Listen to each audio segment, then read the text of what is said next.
कहाँ रह गई ये चंदा? अब तक तो इसे आ जाना चाहिए था।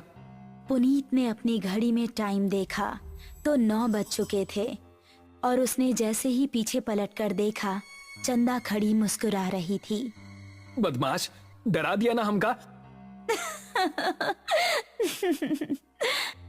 देखो हम तुम्हारे लिए क्या लाए हैं।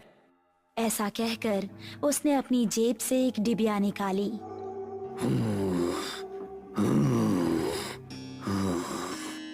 तभी उन दोनों को किसी के सांस लेने की भयानक आवाज सुनाई दी।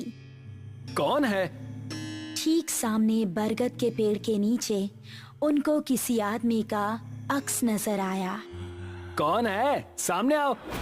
ये सुनकर भी वो आदमी सामने नहीं आया और जोर जोर से सांस लेने लगा। अभी देखते हैं कौन ससुरा है। ये कहकर पुनीत उसके पास जाने लगा।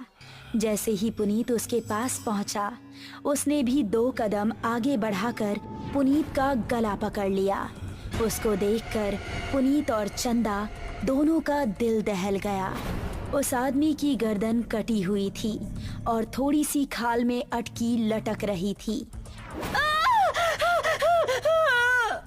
चंदा चिल्लाई और गांव की तरफ ऐसी भागी कि उसने पलटकर नहीं देखा। गांव पहुंची तो उस टाइम पुनीत के पिता घर के बाहर थे। अरे चंदा बिटिया, इतनी डरी हुई काहे लग रही हो? वो पुनीत। चंदा ने हाफते हुए उनको पूरी कहानी सुनाई।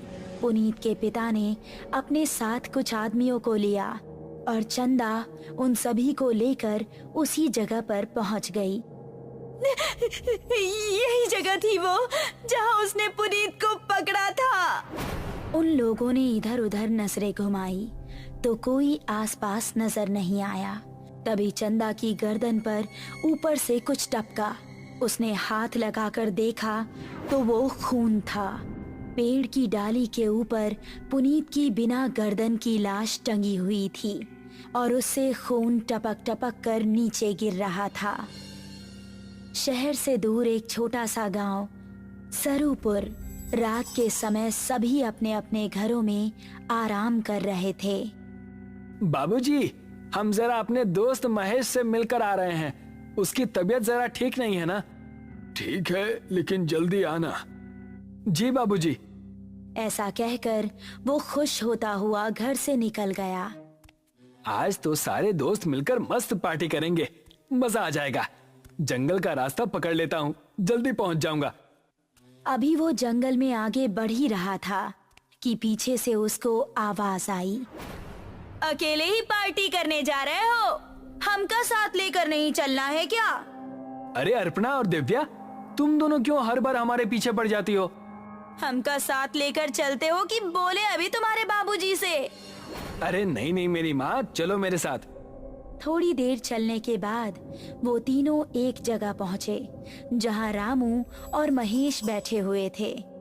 अबे ये क्या, तू फिर से लड़कियों को साथ ले आया? क्या करता है यार, हर बार की तरह इस बार भी धमकाने लगी थी दोनों। अब क्या करें, हम दोनों को भी अब पार्टी की आदत पड़ गई है। चलो थोड़ी सी शराब पी ली जाए। उसने पास ही रखी बोतल खोली और गिलासों में शराब पलटने लगा।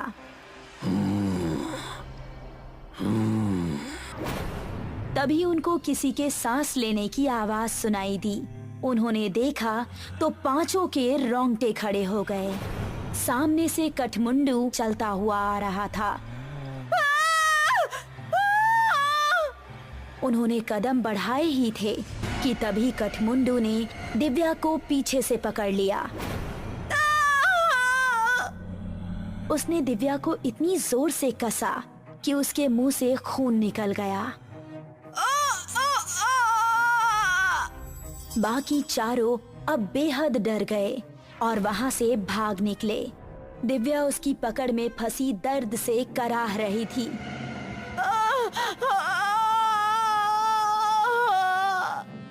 उसने दिव्या को जमीन पर धक्का दिया और उसके ऊपर आ गया।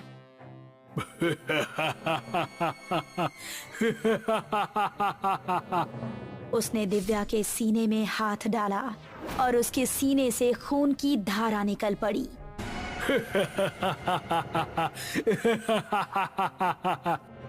बाकी चारों इतना डर चुके थे कि उनको खबर भी नहीं थी कि वो किस दिशा में भाग रहे हैं। वो काफी देर तक भागते रहे। अब अपर्णा की हालत खराब हो चुकी थी। वो आ जाएगा, रुकने का समय नहीं है। ऐसे कब तक भागते रहेंगे?